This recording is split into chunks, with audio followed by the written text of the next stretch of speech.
Assalamualaikum warahmatullahi wabarakatuh. Halo teman-teman, kami dari Departemen Biologi Mata Kuliah Anatomi dan Histologi Hewan A, terutama kelompok 5, akan membahas mengenai otot dan sistem pencernaan pada mamalia.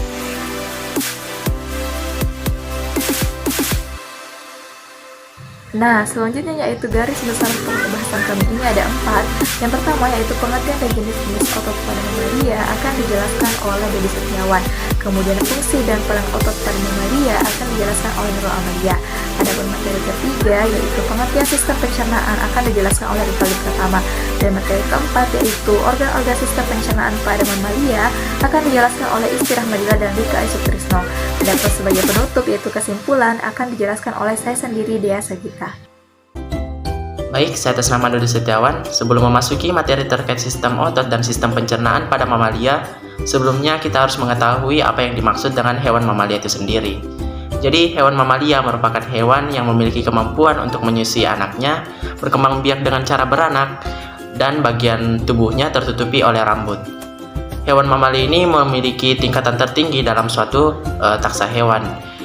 Dan dapat kita bayangkan saja bahwasanya hewan mamalia ini dapat hidup di berbagai habitat, seperti di kutub khatulistiwa, contohnya yaitu beruang kutub, di dasar perairan atau dasar laut, contohnya yaitu ikan paus, dan di daerah gurun, contohnya yaitu unta. Pengertian dan jenis-jenis otot pada mamalia. Baik, untuk materi selanjutnya terkait pengertian dan jenis-jenis otot pada mamalia. Sistem otot merupakan jaringan di dalam tubuh mamalia yang memiliki fungsi untuk menggerakkan tulang kerangka, memungkinkan jantung berdetak, serta membentuk organ-organ penting lainnya. Perkenalkan, nama saya Nurul Amalia. Di sini saya akan menjelaskan tentang jenis-jenis otot pada hewan mamalia. Nah, perlu kita ketahui bahwa jenis-jenis otot pada hewan mamalia itu serupa dengan manusia, yaitu ada 3 jenis. Yang pertama otot jantung, yang kedua otot lurik atau otot rangka, dan yang ketiga yaitu otot polos. Nah, otot jantung merupakan penyusun dinding jantung yang bentuknya bergaris-garis, bercabang, dan memiliki satu inti sel. Mekanisme kerjanya yaitu cenderung berkontraksi pada saat jantung berdenyut. Fungsinya untuk memompa darah baik menuju jantung atau sebaliknya sehingga terjadi sirkulasi darah. Letaknya ini berada pada jantung. Yang kedua, otot rangka atau otot lurik merupakan sejenis otot yang menempel pada rangka tubuh dan digunakan untuk pergerakan. Bentuknya bergaris-garis melintang dan memiliki satu inti. Mekanisme kerjanya cenderung cepat berkontraksi dan cepat lelah. Adapun fungsinya yaitu untuk menyusun sistem rangka dan menggerakkan rangka tubuh serta memberikan tubuh daya dan kekuatan. Letaknya itu terdapat pada tulang. Yang terakhir yaitu otot polos. Otot polos adalah otot yang geraknya dikontrol oleh sistem saraf tidak sadar. Bentuknya bergelondong dan memiliki satu inti sel. Adapun mekanisme kerjanya yaitu cenderung berkontraksi dan berelaksasi dengan lambat. Fungsinya sebagai gerak aktif dan letaknya itu terdapat pada rangka. Jaringan otot hewan bersifat khusus yaitu dapat berkontraksi atau berkerut dan dapat berelaksasi atau mengendur. Karena adanya miofibril atau serabut otot, setiap miofibril mengandung beberapa sarkomer dengan protein aktomiosin atau gabungan antara filamen halus aktin dan filamen kasar miosin. Ketika kontraksi, sarkomer menjadi pendek dan kembali ke posisi semula ketika berelaksasi. Untuk itu, sel otot mempunyai struktur yang khusus di dalam sitoplasma yang dikenal dengan serabut kontraktil. Otot mempunyai plasma yang disebut dengan sarkoplasma atau membran plasma sel otot, dan selaput otot yang disebut dengan sarkolema. Nah, berikut penayangan video mekanisme kontraksi otot pada otot rangka. Kontraksi otot dimulai ketika ikatan ATP dihidrolisis menjadi ADP dan inorganik fosfat. Hal tersebut membuat kepala miosin tegak dan dapat berlekatan dengan binding site aktin membentuk cross braid. Aksi tersebut disebut power stroke, memicu filamen miosin bisa mendorong filamen aktin ke garis M sehingga membuat sarkomer pendek. ADP dan inorganik fosfat terlepas selama power stroke. Miosin masih tetap berdekatan dengan aktin hingga terdapat molekul ATP baru. Miosin yang bebas akan menuju siklus lainnya untuk melakukan kontraksi kembali atau tetap tidak berdekatan untuk memungkinkan otot berelaksasi. Kontraksi otot dikontrol oleh ion kalsium. Filamen tipis aktin akan berasosiasi dengan protein regulator yang disebut troponin dan tropomiosin. Ketika otot berelaksasi, tropomiosin akan memblok terjadinya crossback pada binding site aktin. Ketika level ion kalsium tinggi dan terdapat ATP, ion kalsium berikatan dengan troponin dan mengubah posisi tropomiosin, sehingga miosin binding site pada aktin akan tampak. Kemudian, miosin akan berikatan pada binding site aktin dan membentuk crossback. Ion kalsium disimpan pada retikulum sarkoplasma dan dilepaskan ketika merespon sinyal dari sistem saraf untuk berkontraksi. Molekul neurotransmitter dilepaskan dari neuron dan berikatan dengan reseptor, di mana membran serat otot mengalami depolarisasi. Electrical impulse berjalan turun menuju bulus T dan membuka penyimpanan kalsium. Ion kalsium mengalir ke miofibril, di mana mereka akan memicu kontraksi otot. Aktin dan miosin saling berhimpitan dan sarkomer memendek, sehingga garis Z akan tampak dekat dengan garis M. Ketika sarkomer pada miofibril berkontraksi, serat otot akan mendek.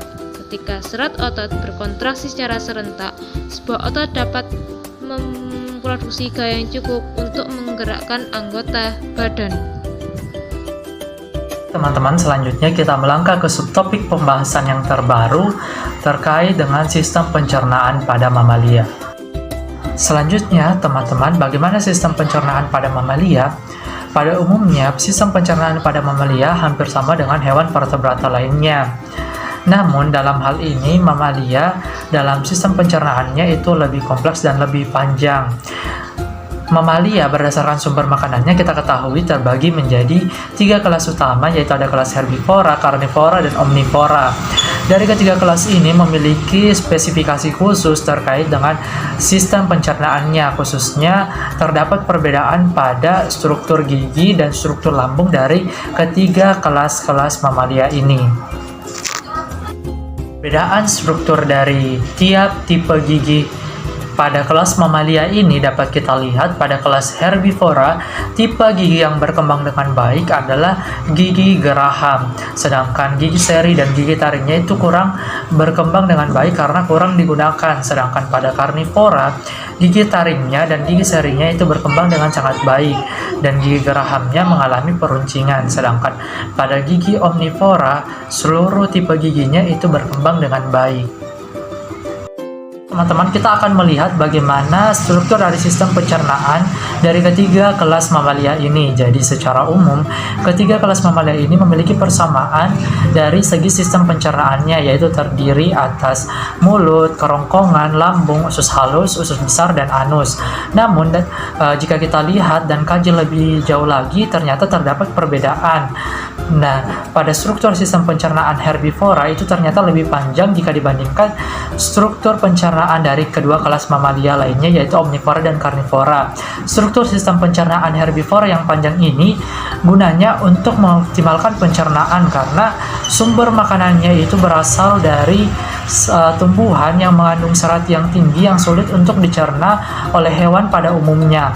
Maka dari itu, struktur sistem pencernaan yang panjang ini gunanya untuk sebagai adaptasi untuk mengoptimalkan pencernaan. Selain itu juga terdapat modifikasi khusus pada lambung hewan herbivora yang terbagi menjadi 4 sekat, yaitu ada rumen, retikulum, omasum, dan abomasum. Selanjutnya adalah usus halus mamalia. Usus halus merupakan terminal untuk pencernaan makanan, absorpsi nutrisi, dan juga sekresi endokrin. Usus halus terbagi menjadi 3 bagian, yaitu duodenum, jejunum, dan juga ileum. Bagian usus halus yang pertama adalah duodenum. Duodenum merupakan bagian yang berbentuk seperti huruf C yang terdapat di paling atas usus halus. Duodenum terdiri dari 4 lapisan, yaitu lapisan mukosa, submukosa, muskolaris, dan juga serosa. Selanjutnya adalah jejunum. Jejunum merupakan usus halus bagian tengah. Lapisan mukosa jejunum ditandai dengan adanya lipatan menonjol yang mengelilingi lumennya. Yang terakhir adalah ileum. Ileum merupakan bagian akhir dari usus halus. Ileum memiliki lapisan yang lebih tipis, lipatan-lipatan mukosa yang lebih sedikit dan juga kurang menonjol. Enzim pencernaan yang dihasilkan oleh usus halus yaitu maltase, sukrase, dan juga laktase. Proses penyerapan usus halus. Usus halus melanjutkan proses pencernaan menggunakan enzim yang dihasilkan oleh pankreas dan empedu dari hati. Enzim ini bertugas untuk memecah protein, lemak, dan karbohidrat dari makanan. Setelah makanan dipecah, dinding usus kecil kemudian menyerap air dan nutrisi ke dalam aliran darah. Sementara itu, untuk sisa makanan yang tidak dapat dicerna atau diserap akan dilanjutkan ke usus besar. Ini adalah bagian terakhir dari usus halus, yaitu ileum. Di dalam ileum terdapat banyak lipatan atau disebut dengan jonjot-jonjot usus atau villi. Villi ini berfungsi untuk memperluas permukaan penyerapan sehingga makanan dapat terserap dengan lebih efisien. Penyerapan zat makanan di usus mamalia. Pencernaan makanan terjadi di duodenum. Hasil pencernaan ini akan diserap oleh usus halus yang kebanyakan terjadi di jejunum. Dinding dalam dari usus halus berupa lipatan melingkar yang besar seperti jari disebut dengan villi. Penyerapan nutrisi terjadi di tempat tersebut dengan difusi yang sederhana. Jika kita melihat lebih dalam ke villi, kapiler darah dan pembuluh limfa terdapat di bawahnya. Asam amino dan glukosa diserap dan dikirim ke kapiler darah untuk didistribusikan ke seluruh tubuh. Makanan yang tidak diserap akan berlanjut ke usus besar. Apa itu ruminansia? Ruminansia dikenal dengan hewan pemamah biak yang merupakan hewan herbivora yang mengunyah makanannya 2 kali. 2 kali? Mari kita pelajari. Pencernaan pada hewan pemamah biak. Yang pertama, mengunyah makanannya 2 kali. Hewan ini awalnya menelan bahan makanan mentah.